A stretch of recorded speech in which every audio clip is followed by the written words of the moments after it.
because not, you know, we're all in different places, all in different worlds, all in different levels, but we all bend before the law. The law is the unifying force, no matter who we are. And that's why it's the center and when it's the final authority, because what good is having wisdom if you can't get along with everybody else and you can't function in society? So that's why the law has its primacy. Not necessarily the highest in consciousness, but necessary to be the rule of society. Moving on. We continue into the valley of unity. Now, Baha'u'llah uses this to introduce what we would call the Christ message, perceiving the spiritual realities through faith, by seeing that some people see things as they show up in their distinction and differences. That's the realm of knowledge.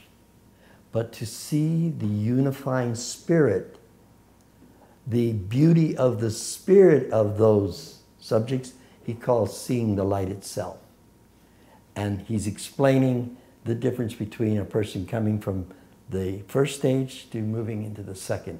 You start seeing the spirit or the principle underlying the information. And so that's what Christ brought. From there we continue into the valley of contentment. When we begin to understand that in the spiritual realm, just as we've noticed in the physical realm, there are principles and solids, you might say the solid science of the spirit, that there are truths that God has revealed throughout, that you can begin to see and notice they are consistent. It's like, for example, that truthfulness is the beginning of wisdom. That's been around forever, but it's a solid principle. You'll begin to notice how it's all connected into a divine unity of reality. And that's what Muhammad brought for the first time, that understanding. From there we continue into the valley of wonderment.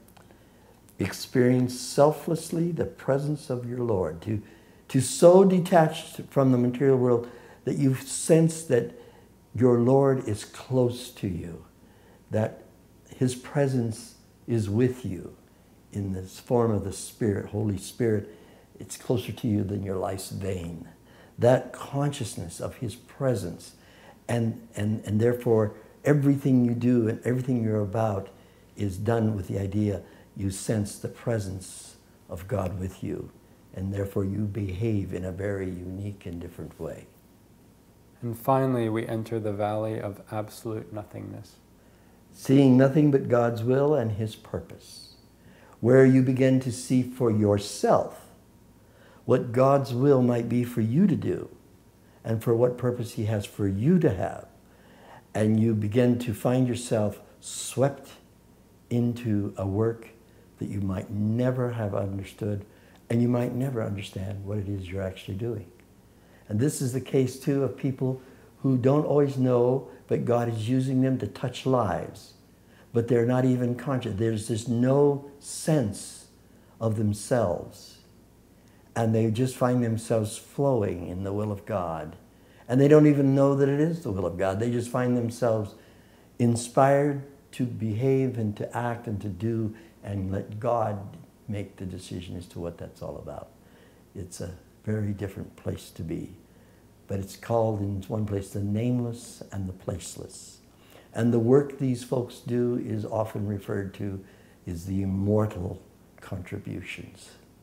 It's kind of like if there's a pathway that mankind is walking across, these souls are given the privilege to be able to, their life is like a pebble on the pathway. So now we're moving where we're going from our perception of the manifestations of God. So it's us, we're the small d, and we're looking at his unity with a capital U. Mm-hmm. Starting again at the bottom. So we begin with the most holy. The Holy One, the one God revealed by Abraham, now revealed in this day as a manifestation of God for this day that we are to recognize, thou Spirit of oneness returned. And we ascend and see the most luminous. Now, in the Quran, it refers that when Moses held up his hand as a test of God, it turned white, and it was a white, luminous hand of truth. In other words, the law is not ambiguous. The law is clear, knowledge, facts. It's not to be interpreted so you can wiggle out. It's meant to be clear so that we understand what's right and what's wrong.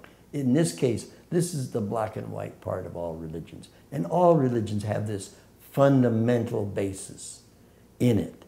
It's just that it's not the end nor the highest. It's just necessity. So when it says luminous, it's referring to the quite clarity of the law brought by Moses again. From there we ascend to recognize the most mighty. As your faith is, so are your powers and blessings, the Baha'i says. Who introduced the power of faith but Jesus Christ? He's the Lord of might and power in this sense. He teaches us that only when you act out of faith, not out of just knowledge, but out of a fire in your heart, a passion to carry out and go into the unknown, to do what you feel guided to do, not necessarily knowing the end. You see, in the first realm, you start out, you know when you begin, where it's going to end. You have it figured out. It's knowledge. But when you go into the realm of the spirit, you sometimes know where to begin, but you have no idea where this is going to end. And it takes faith to go there. And that's why but it gives you power, it gives you energy, it gives you a new kind of clarity. And that's what Christ taught. Moving on. We ascend to recognize the most great. Okay, in the Muslim world, when the call to prayer is given, it's Allahu Akbar. God is most great. Forgive my pronunciation. But that alone should give us a sign that that's who it's referring to is the Islamic dispensation, Muhammad.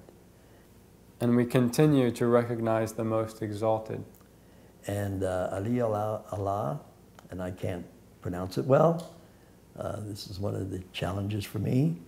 The most exalted, that's the title of the Bab. Baha'u'llah referred to him as the most exalted, and there are writings where this is one of the cries that refers to the message of the Bab. And finally, we recognize the most glorious. Allahu Pa, which is something we all Baha'is say and greet each other. This is God is most glorious. I think it's pretty obvious that that would be Baha'u'llah.